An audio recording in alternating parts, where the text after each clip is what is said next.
Today I want to talk about the Neurographica algorithms. Um, Most people so far have studied algorithm 1 with me, which is the basic user course. And maybe some have already done algorithm 2, some have done some other courses, but now I decided this year I will teach almost all the algorithms. I must say almost right away because there's one that I'm not going to teach this year. Algorithm 6, I think. It's not going to happen this year. Maybe next year though. So I want to maybe introduce myself for anyone who does not know me at all. My name is Antje. I am a Neurographica instructor and other things, but here as a Neurographica instructor, I did my training in 2020, so I've been doing this for a few years, and I've done the basic user course quite many times so far. And I decided to start teaching a little bit more this year. And we'll see where we get. I have a rough plan. Actually, I have specific days for only the first course. And all the other courses I have kind of months, so I can tell you more or less when it's going to happen. And I'm going to hopefully make more specific plans soon. But since I'm like by myself, I don't have a team or something. Takes time sometimes. Little things. Oh, nice. And hello, Shannon as well. Nice. So we'll talk about the algorithms. So I'm going to switch my camera and just talk and draw stuff like I like to do. And also because this is actually part of one of the algorithms, so it's a demonstration at the same time. Okay, so we'll do this. Nice. We got this beautiful setup here and it works. So algorithms, Neurographica.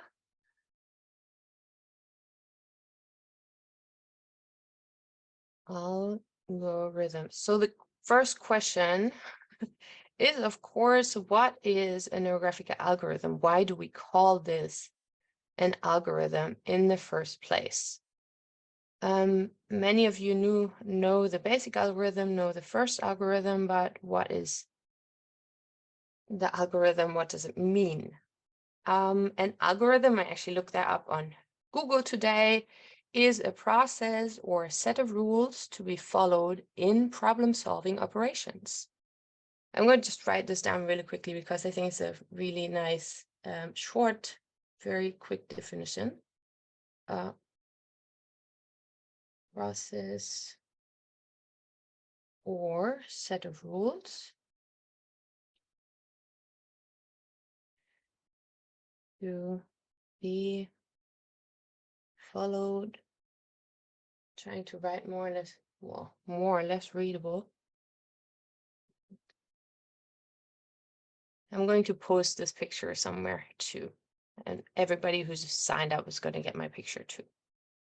In problem-solving operations. So this is actually a mathematical or computer language word.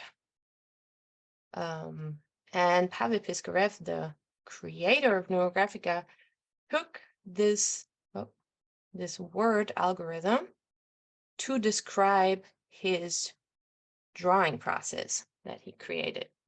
So the way an algorithm works is that on the one hand, we have some kind of input.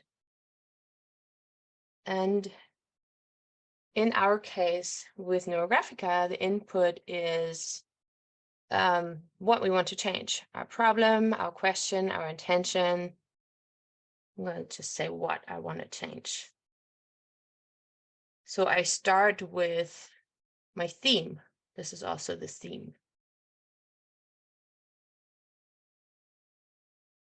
My theme, topic. And then we go into this algorithm. And in our case, the algorithm consists of drawing steps. And we have this step-by-step process that we follow. So we have the algorithm that goes with step 1 is the theme, and then step 2 is the composition, and then step 3 is the rounding and all of that. And it goes all the way to step 8. So this is our algorithm. It's the way we create the picture.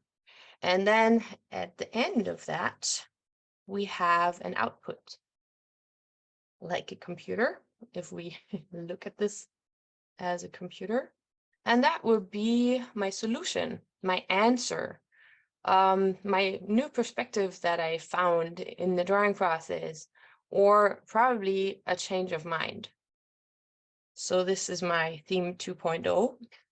I'm going to say maybe a change of mind, because this is what is mostly the outcome.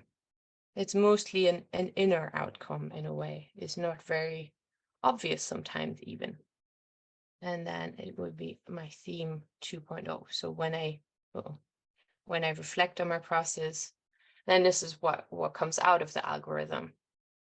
So this part in between here, it has rules and it's following a step-by-step process. So this is the explanation of what an algorithm is. Now everybody knows the basic algorithm. Basic algorithm where we have these 8 steps. And most of you hopefully know the algorithm number 1. Algorithm number 1, we learn how to release inner limitations. This is the output, basically. No, we're coming with limitations and we end up with a release of those limitations or some kind of change. And then we have one version where it's really just about finding clarity. Finding clarity. So we have these 2 things that we learn in algorithm 1. And those are, Pavel says, basically enough almost already. So if you know algorithm 1, you can work a lot on yourself with the Neurographica practice. But because he's a very creative person, he made 8 more algorithms. Now the question is, how do they differ from algorithms 2 to 9? How are they different? One of the differences is the way we create a composition. The composition, that is the most obvious difference.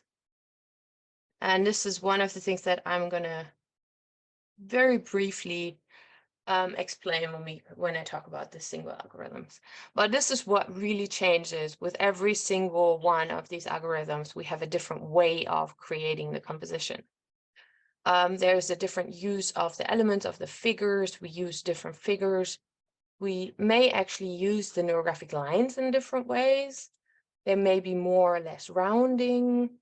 There may be a different use of color, a different kind of integration with lines into the surrounding. There may be a different way of using the field lines. There may be a different way to create the focus point or the emphasis in the drawing. And there may be a different order of the steps. So this, maybe I'm going to mention this as a difference point. So the order of steps may be different, or it is often different. And it's even like in algorithm 1, everybody learns several different versions where this order of steps is different. But then also we work with different themes. So several of these 9 algorithms, they can be used very specifically for certain themes to put a focus on different themes. Like, for example, there's one which deals with relationships, with communication. So if we work on relationship communication, themes, then this algorithm is the algorithm to go to. And of course, we could also treat relationship themes or work on them with the algorithm 1. So there's always like many different varieties, many different possibilities. So our focus can be different. The intended outcome can be different. The intention or the reason for drawing in the first place can be different. There are several algorithms that are specifically focused on harmonizing, for example. So I'm going to get into those when I algorithm very briefly today. And then also the way we interpret and give meaning can be different. Add this one too. So how we interpret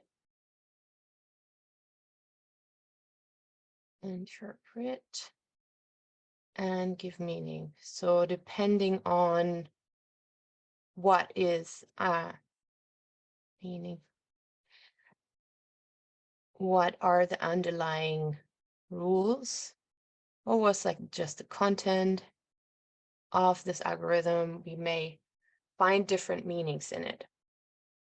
So I'm going to go over a few points of those with each algorithm now. Most of all, I was focused on what's special though. So I'm going to kind of try to explain to you what is actually special about this algorithm. I'm going to explain each one quickly and then also share a few of my own pictures and my own experiences and how I actually use it and who it's kind of useful for. And then how and when I'm probably going to teach it. I will teach the algorithms not in the exact order. I'm going to switch two of them around just for my own time reasons and because I think it makes sense like that. And then I have a few bonuses for some of the courses. So let us start with looking at algorithm 2. This is actually the one that I'm really going to teach second. Algorithm 2. This is neurocomposition. Composition. And this is a very useful algorithm. So what we learn here is the language of Neurographica. In the basic algorithm, we learned the basic elements, the basic steps, and now we learn the alphabet. And the alphabet, everybody knows that, has different elements. Havel likes to work with very abstract shapes, triangle, circle, square. In algorithm 2, we really go deeply into when and how and why to use each of those in a drawing. What can they mean? How can we use them in a way that supports whatever theme we're working on? So I'm going to say visual language. This is really what algorithm 2 focuses on.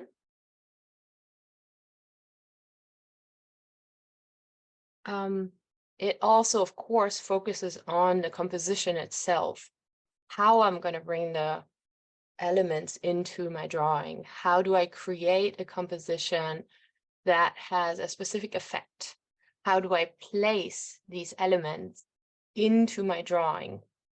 And there are several different rules that we like to follow, several principles that we can apply, and then there's also a whole range of possibilities that come with this in terms of how and where I place my elements and how I work with them. And there is, for example, a difference in the rounding aspect of it. In algorithm 2, we don't have to round as much as algorithm 1, depending on what we want to do. So here we learn to bring our inner world onto the paper in an abstract form and in a composition. I'm going to write this down. So the inner world world as an abstract.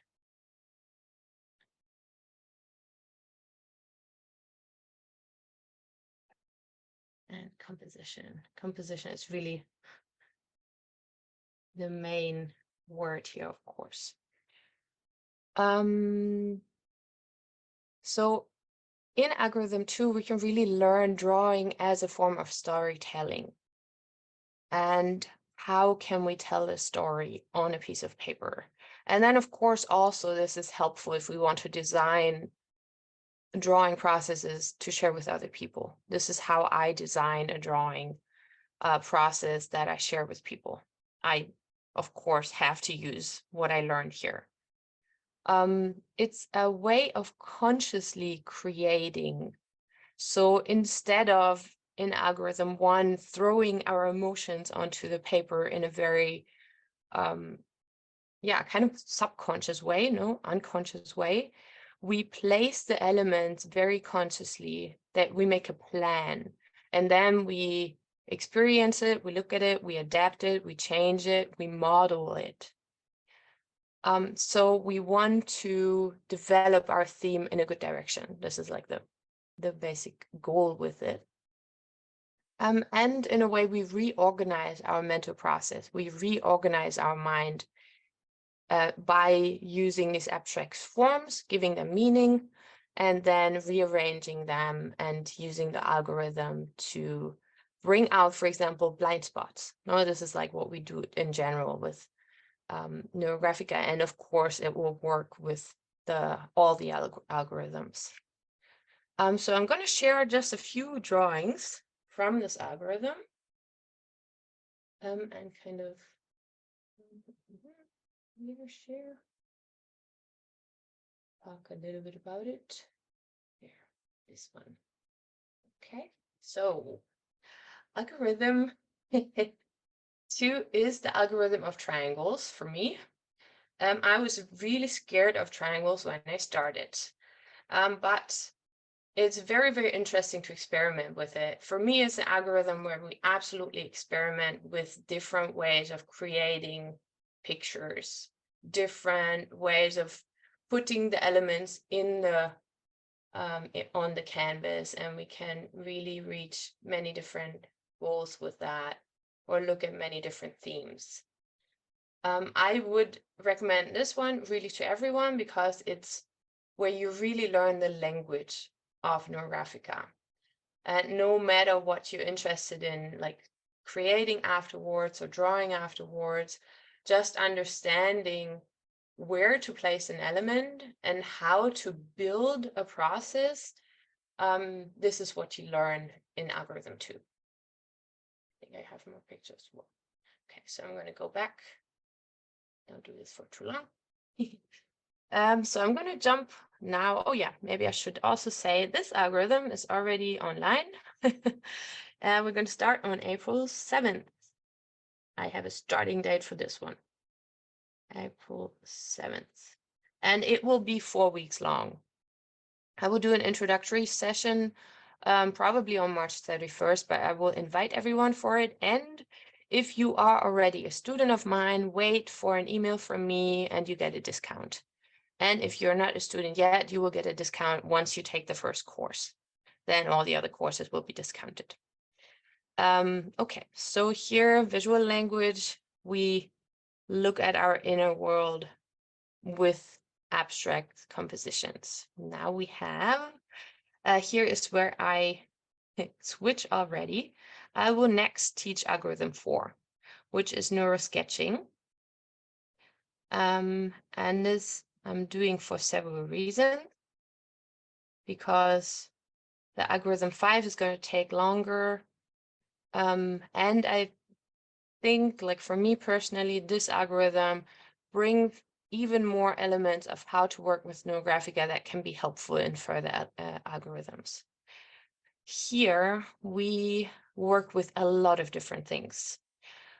Algorithm 4 or Neurosketching is really where Neurographica becomes an art style, where we work with lines in many different ways. We're going to have different frequencies.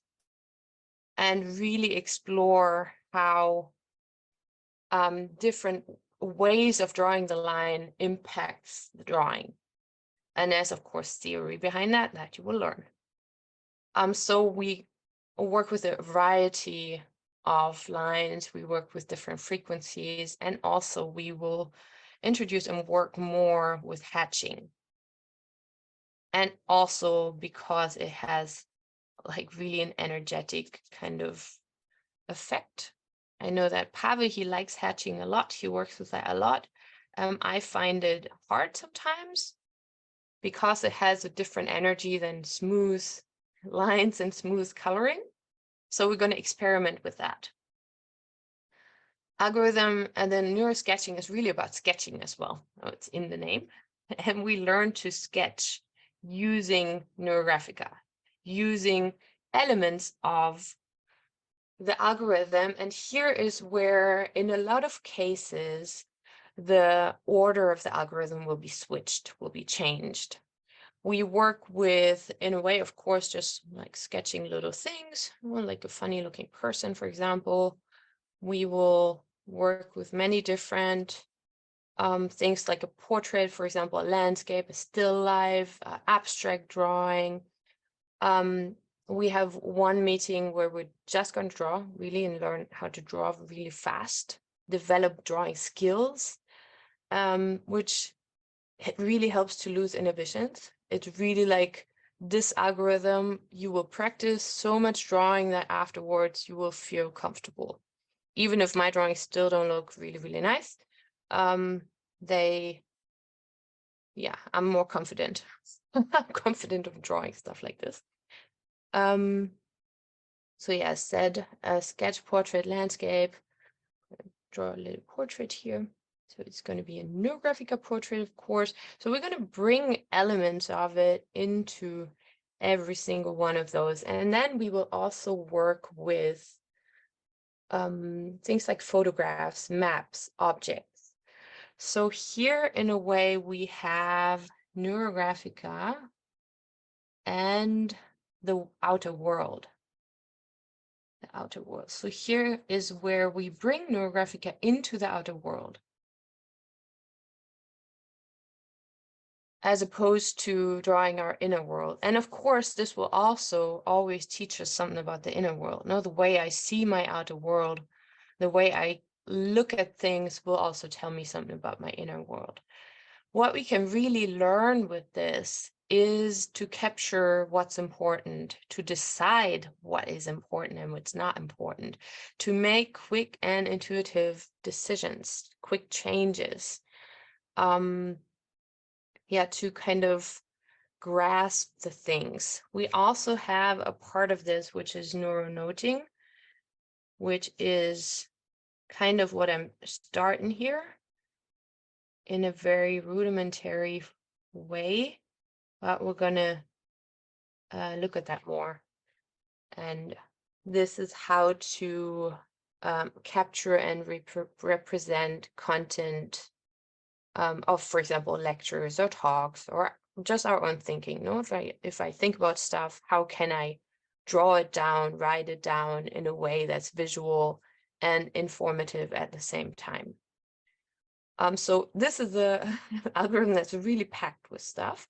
And for me, it's the second basic one. So the first, the second, and the fourth, they are all algorithms that deepen, or the second and the fourth, actually. The first is the basic, and the second and the fourth are the ones that really deepen the practice, where you learn, like, after these three algorithms, you're going to know everything you can possibly do with shapes and lines and that you can work on. We're also going to do, for example, a self-portrait. I'm going to show pictures in a minute. I just wanted to, I'm going to mention that later. So this is really about Neurographica as an art style. How can we bring Neurographica into other things? So here we work with more than just abstract figures. Here we work with everything, really everything. Anything you see, you can bring into these drawings. You can use with Neurosketching. So I'm going to show real quick, very, very quickly, a few pictures. And a few like terrible sketches. When I first started, I found it really, really hard to sketch because, of course, I thought that was not good enough and all my personal stuff. But it really is really interesting to work with this in different ways. Here, for example, this is a sketch after a picture. So you get this little picture and you make a sketch, and then I made the sketch again and it looked 100% different the next day. So you can work on your themes through that kind of imagery as well. As I said, we work with landscapes as well. So we're going to have at least one session where we draw one picture after the next very, very quickly. And then, as I said, we work with photographs as well. So this is a photograph, and then I added stuff to it. And then we have the self-portrait. We're definitely going to do that. And then what I give as a bonus is my ancestral arts drawing, like the last one we did, actually this picture. I do every year ancestral arts, and I use a practice that we learn in this Neurosketching course in the ancestral So this is like a 2-hour workshop, and I think it's really nice to spend like time with it. So this is why I kind of want to give it on the side. You're going to get the recording of this on top of the 4 classes. So this is also going to be a 4-week class, and it will start in May. So I'm going to write this down as well. May. And plus ancestral portrait. So here you can it's just to deepen the practice. But as I said, we're also going to work with maps. I don't have a photo of that right now. But yeah, many different interesting things to experiment with. Okay, now the next one is the one that usually Pavel puts in between there. I decided though to put it after. This is algorithm 3. A little bit confusing, and he calls it neurocolor. So this one has to do with color, but actually it has to do with many other things as well. We are working with very specific coloring. I'm going to just draw the colors first.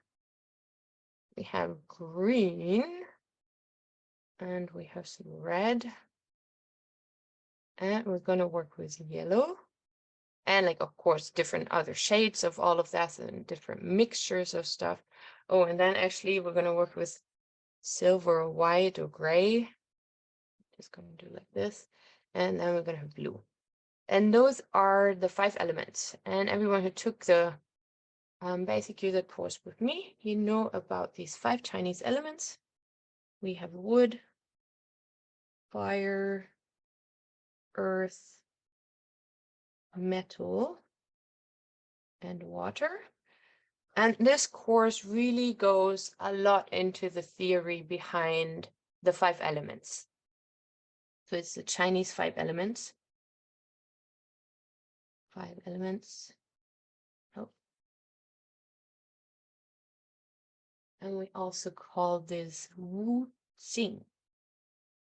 Wu Xing. I will extend this course. There are 5 phases. Of course, every element is also a phase. So what I find the most interesting thing about this particular course is working with the energy of the lines and the colors. So every element, of course, has a certain energy, and we can bring that into our pictures with the colors. We work with interactions and relationships between different phenomena, natural phenomena, including ourselves. So we kind of look at the micro and the microcosm and the macrocosm. Write this down, micro and macrocosm. Cosm. So this goes beyond Neurographica, actually, I think, and it kind of has to be. The course is, of course, just gonna give you a small glimpse of what there is. This stuff, you can study this for years and years and years. So that's like almost like a never-ending pit that we enter there. But what I find really interesting and what Pavid does with this 5-element theory is he applies it to situations. You can analyze events through the lens of these 5 elements and then use the colors in a way that is supportive for you, that brings balance, that is harmonizing. So this one, we can focus on balancing and harmonizing. We can also focus on bringing more energy in one direction, for example, pushing things forward, slowing things down. This one is really about processes, about systems, about cycles, about phases. And those we can find in everything. So the drawing kind of gives us a structure. This course, I have to say, is very laden with theory. It's going to be quite some theory. I'm going to actually do it for 5 weeks because we have the 5 elements and I want to dedicate a part of each lesson to each element. So we're going to do this for 5 weeks and I will add, and this is of course optional, a Qigong class before each course, because for me, this is something that is very hard to understand if it's just in theory. I mean, with the drawing, you can kind of get into it, but experiencing this in your body will help you understand and really get into it. So this is for people that are interested in that. And you can book the Qigong on top of it or not. So it's not a must, but I want to offer it. I'm a certified Qigong teacher, so I was excited to bring something like that into the course. And for me, this was very helpful to gain a deeper understanding because the 5 elements are so tied to our physical body, to our health, to our everyday life. So this one is going to be in June. And I'm going to just show you a very, very few pictures because for some reason I don't have more of them on my computer. So these are examples of 5 elements. And the pictures go into different themes. What I really like to do is work on the processes. We can also work on balancing the elements, and then I like to work with each element as well. So we're going to do a water drawing, and this is the meadow drawing that I did. I'm going to find different ways, and then we're going to also bring the elements back into the body. So we have these little like figures here. This is one of the reasons why I wanted to do this after the sketching course, because we can use some sketching in this. It's not necessary to do the sketching to do this one. So if you're not interested in the sketching, you can still do this course, but it's helpful. This one's the earth, for example. So every element has, of course, a different quality, and we're going to try to bring those out in the pictures. And then, yeah, we're going to work with balancing and finding and working with the color very differently too. Working with the color and then the lines. So it's gonna be experimental. This might be enough. So this is literally one of my favorite courses. I'm going to advertise this one real big to you. Okay, but let's go on with the next one. Next, we have algorithm number 5. Algorithm 5. And this one is Neuromandala. Neuromandala.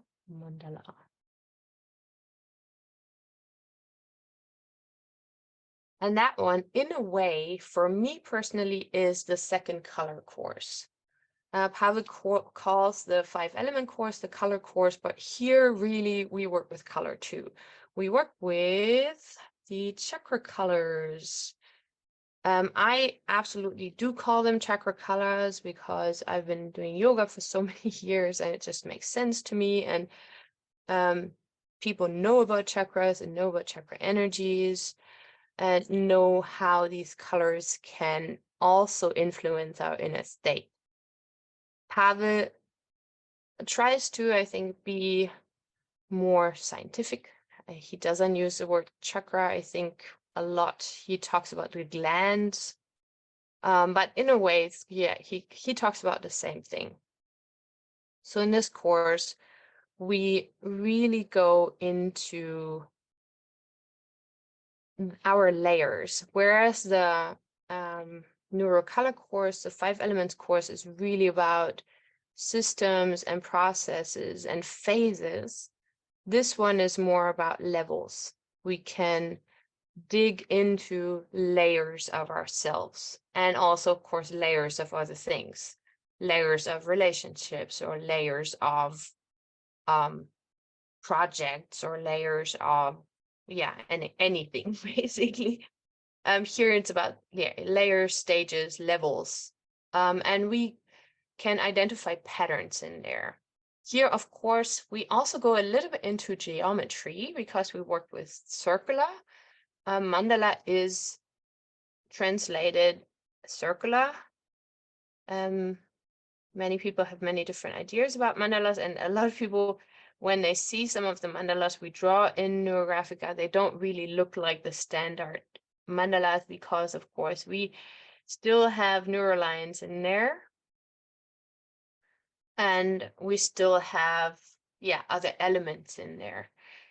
But we work a little bit with this idea of geometry, sacred geometry, you could almost say. Yeah, I'm going to just write colors and chakras. Chakras. And this one is really about bringing harmony and clarity into everything and finding out what energy we need for things. Know which ones of these levels, each one of these levels gives us a different energy that we can bring into a situation or into a project or into anything we want in life. And we can find out, you know, is it the heart energy that we need, or do we need the spiritual energy? So we're going to really work on that and look at how we can use them, especially with the colors as well. So I like to take other elements. I take elements from this course and bring it into other things that are not even mandala. So I'm going to maybe write down what kind of energy is needed. This would be one of the questions that always comes up in this course, or that we ask ourselves in this course. Energy is needed for my theme, you know, or to bring my theme forward, to solve, to change whatever I want to change. Okay, now this one is going to be July. And there's also going to be a bonus there, and the bonus will be the ancestral mandala. Ancestral mandala is one of the mandalas that is part of this course. I have a workshop where I spend 2 hours just with this mandala because I think it's a very big drawing and it needs a lot of attention. So I don't want to teach it in a class with other things quickly. And so I will share my ancestral mandala workshop, which is actually what I call an art ceremony, because I think that ancestral work is also always ceremonial in a way. So here is the mandala one. So as I said, we work a lot with the colors, we work a lot with round shapes. And this is actually a process that I did with someone in a coaching situation, where we used the colors to find out more information about the relationships between these elements here. So it's a very, very interesting way of finding more like underlying information, energy-wise. So if you're into energy healing, energy in general, this is absolutely the course for you.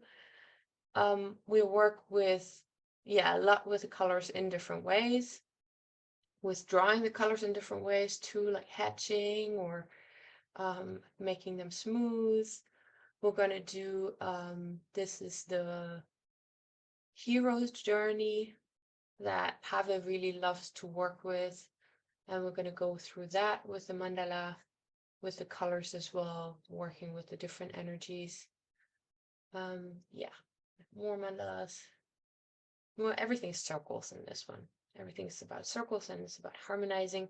This is one of the ancestral mandalas. So this is going to be, yeah, those are the ancestral mandalas. This is the last one from my last shop. So you're going to do this drawing. Get this drawing. And as I said, like for me, it has a ceremonial aspect that I really like and that I really like to bring into this course as well. Okay, sharing this. Okay, next, we will go into neurocommunication. It's algorithm 7.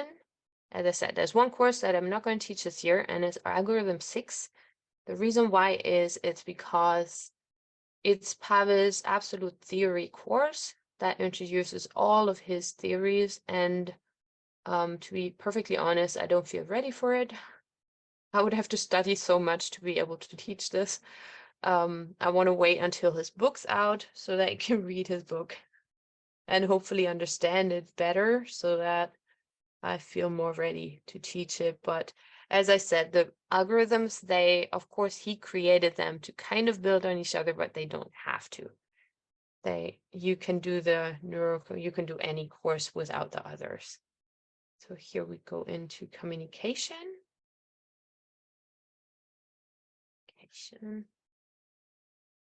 Or contact. It used to be neurocontact, which I think is a really good name for it because we get in contact with things. This is what this course is about. It's all about relationships between one thing and another. And here we start working more with amorphous figures as well. In the beginning, it's all about the geometric. Here it's even about like sacred geometry, and in the next one we really get out of that and work with figures that just appear. Of course, we can still use the geometric figures as well, but this is a course where we also start working with that, and I find it really interesting because when it's really where we draw figures intuitively, without like thinking about what form they should have. We just kind of give it a form. It's just big or small and kind of pokey or smooth. And then we work with that. Just want to give those different colors because you can't see the actual figures anymore. So yeah, as I said, this is all about relationships. And in a way, it makes perfect sense to make its own course about that. Because relationships is something that's so important in our lives. We all in relationships, we all have patterns in relationships. We have rules, we have expectations. We can look at the quality of relationships, at the structures of relationships. We can see if they're harmonic or if there's imbalances. We look at relationships in terms of systems. We look at this as a system with the neurographic algorithm. And we focus on creating positive conditions or creating the conditions that we need. And that could also be in the drawing, creating a wall between them or something like that. We also set boundaries. This is also a part of it. And we can do all of that with the drawing. We can bring things closer together. If we talk about people, for example, we can bring people closer together, or we can separate them. We can regulate disharmonies. So in this one, it's really about getting to know yourself in relationships and your own patterns, your relationships and your patterns. This is really what we look at. And we go kind of deep with it as well. Patterns. And then, of course, how we solve these patterns. What do we do with it? How can we bring harmony into the relationship to ourselves, for example, as well? How can we harmonize our inner and outer world? what's happening inside, what's happening outside, and as well our intention and action between what we actually want to do and what we do. That's all in the neurocommunication course. This one will be in August.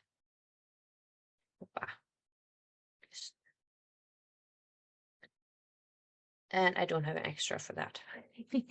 It's just going to be the course. Yeah.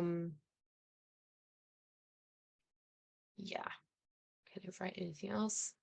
I'm just going to show you some pictures.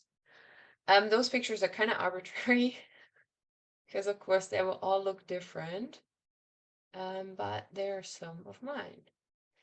I found it kind of tricky in the beginning to work with amorphous or not clear figures, go away from the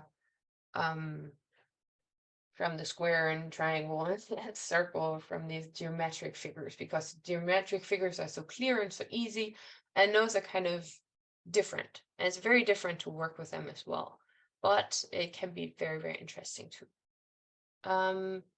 This one, actually, I want to just talk a little bit about this one, because this is a picture that I actually did in a coaching with a young boy.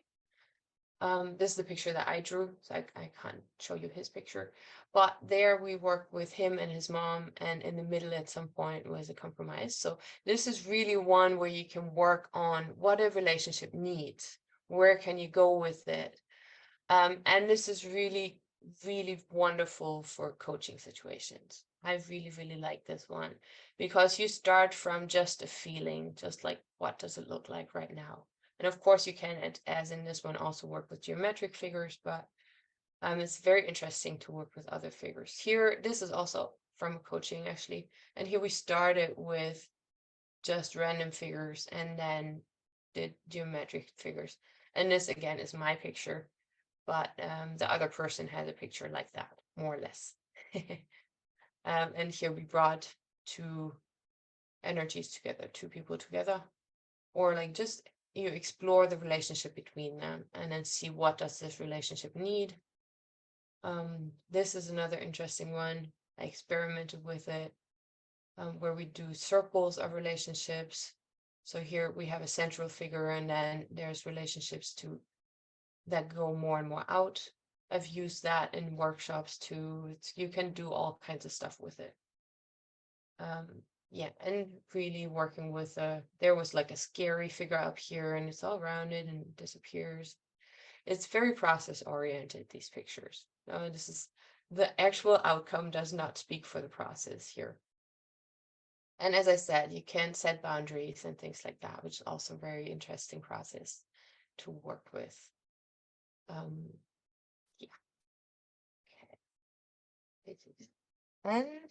okay, we've got two more. Well, maybe see if I can squeeze them onto this one paper. The next one is algorithm 8, and this is really one of the algorithms that was the most influential for me. I think I was also ready for it at some point. That was Neuro Goal, call it. And I admit that for me, setting goals and sticking with it was not the easiest task. I'm a little bit chaotic sometimes, but this one really helped me to find ways to set better goals, set goals that I could actually reach. So, and it's another one where we work with a lot of triangles. So I'm just going to do a little drawing here. So we work with stars. There's one new figure that is introduced in this course, which this is a figure that we use for the goals that we set, and also to look behind the goals. One of the questions that I always ask is, what's behind your goal? What's actually in there? What's the maybe idea that it might not even be yours? I realized when I drew a lot of those, I have like a lot of stars. I don't know, probably like 20 stars or something. And I realized that a lot of my goals were not actually mine. A lot of my goals were kind of determined by what I thought I should want, or what I thought I should be striving for. So we have this as one element where we first look at what's the actual goal.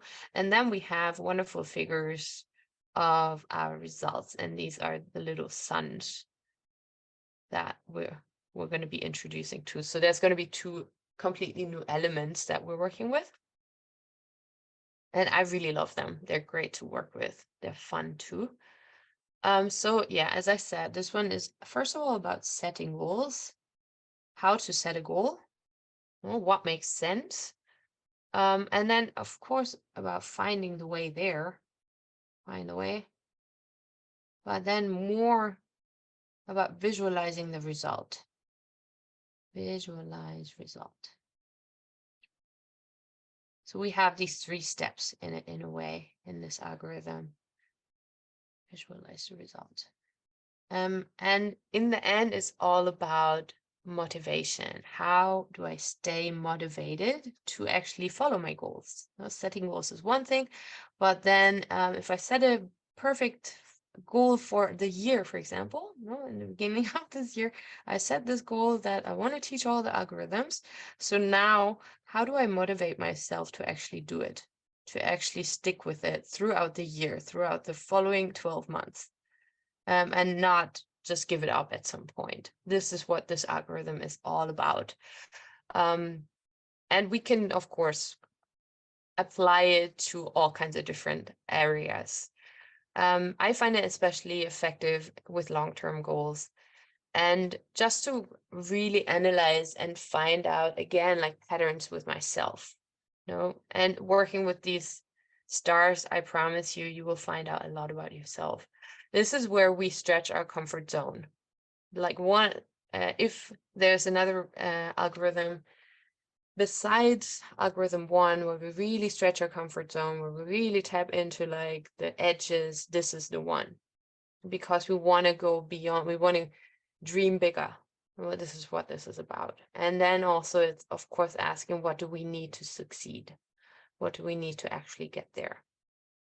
So this one is in September.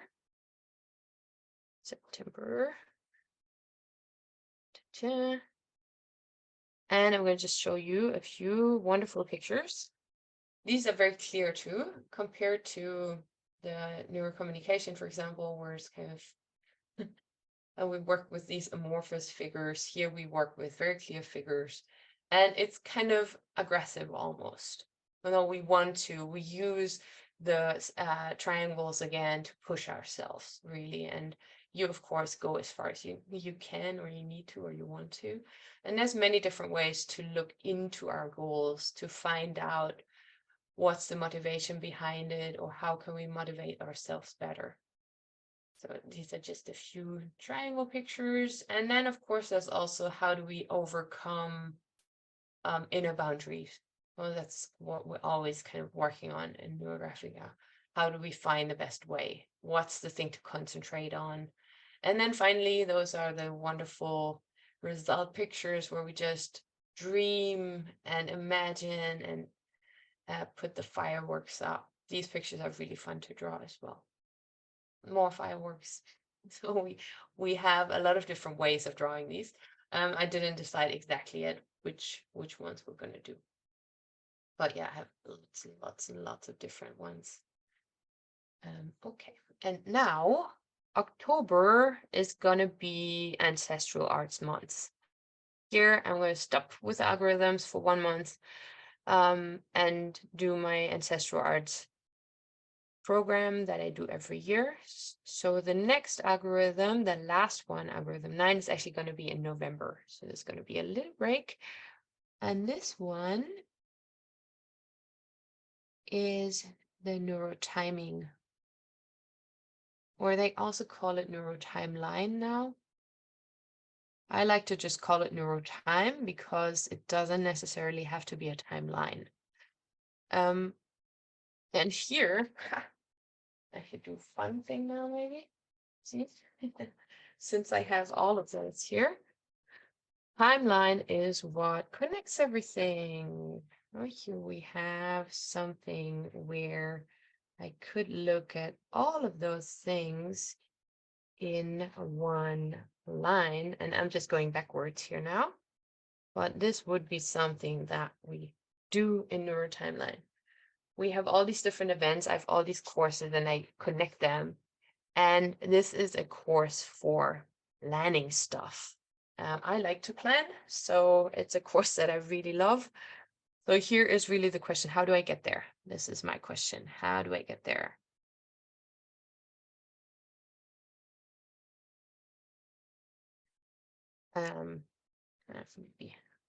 And we look at time in different views of time, let's say, different theories of time.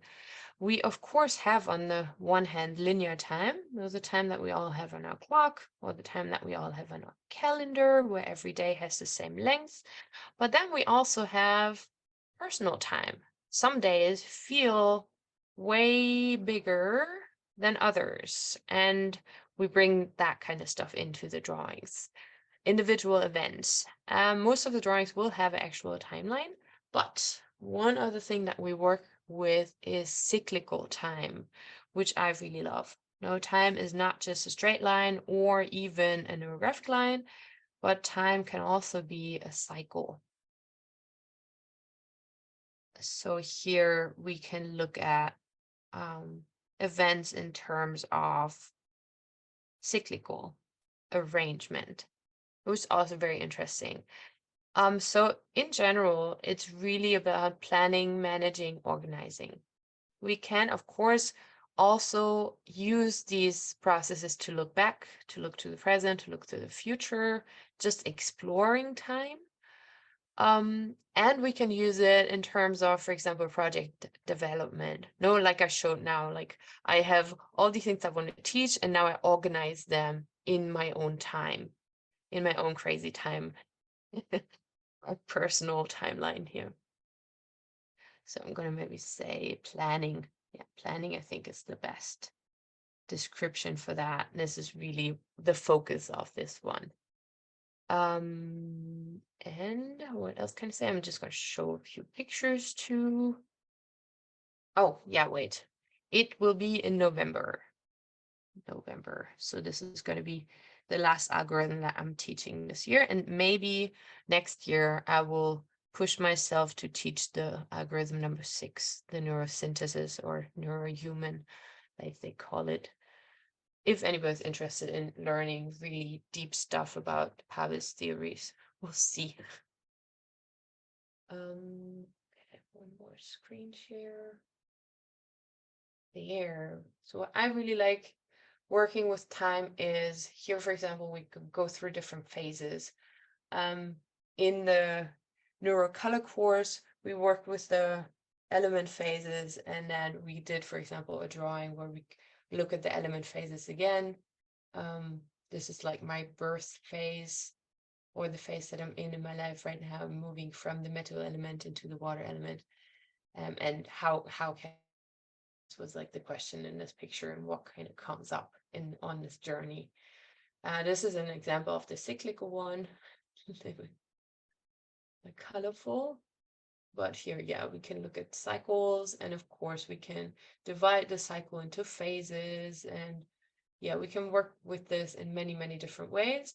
I will probably focus a little bit more on this than in the normal course. My courses are in general a tiny little bit longer than the institute courses or than Pavel's courses. So I like to dive a little bit deeper in just the things that I'm especially interested in. But here we have a translation of linear time into event time, where I want to do different things. So this algorithm really combines also a lot of the things that we learn in the first algorithms. And then we find ways to organize it in space. And yeah, just find ways to organize our life events in a way. This one was looking back. So it's my past, and then my present and my future. And so this is like one big drawing, which I really love those. We can do like rolls and rolls and rolls. I have one on my wall as well that's even longer than this. And then I have another one of cyclical time. This was like a giant drawing. We're not going to do one that's quite that big, but this was the cycle of my training where I started and where I did all these little courses. Here's the Mandala course. Here, like all these little courses. So we can look at cycles in our lives, for example. I'm gonna do definitely one like that. I can maybe, oh yeah, I already mentioned, I give discounts to my students, so wait until you get my email, then you can sign up. It's gonna happen this week, hopefully. Since I'm on vacation, things are a little bit unpredictable, but I'm going to try to make things happen. And what else did I want to say?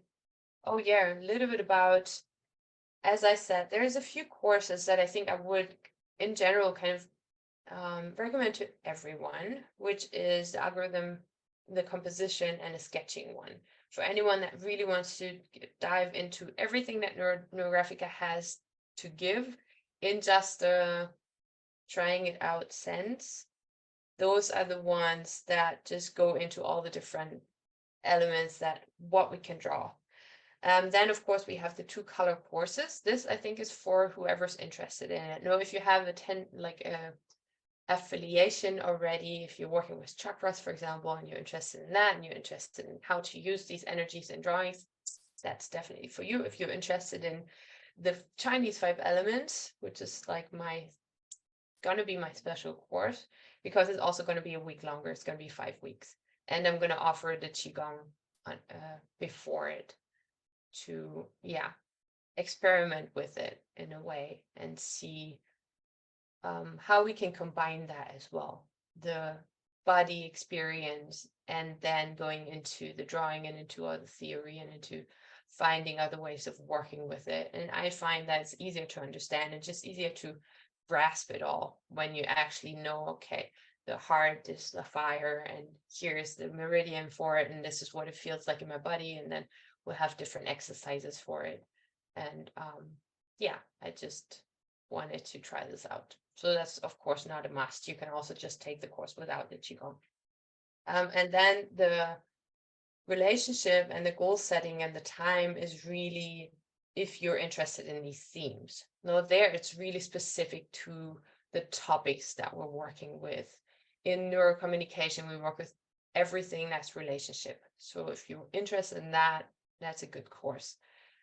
We really go deep into whatever can possibly come up and find different ways of drawing it. And the Neuro goal, as I said, for me personally, that was one of the courses that opened my eyes. Because I had like trouble with it, I'm going to say. And it just drew so many pictures and solved so many of my little patterns that kept me from taking steps. You know, the little like fear patterns.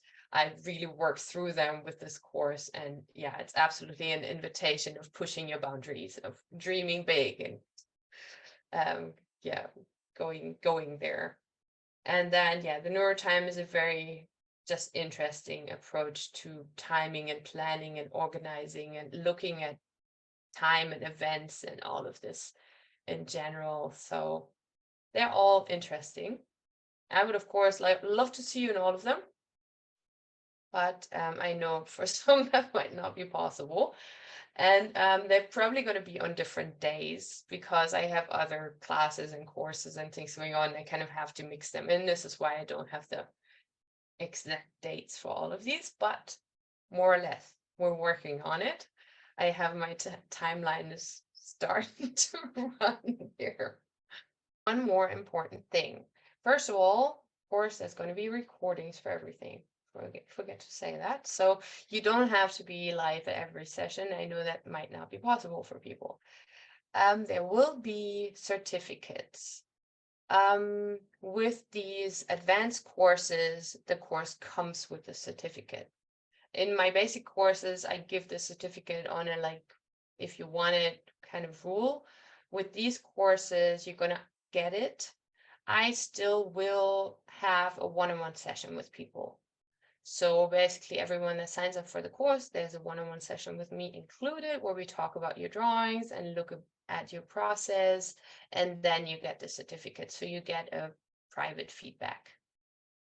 Because I prefer to do it and I want to meet all my students, and especially some students that might not make it to the live sessions, then I, at least have a chance to meet them and have a chance to see their drawings and to actually talk about it.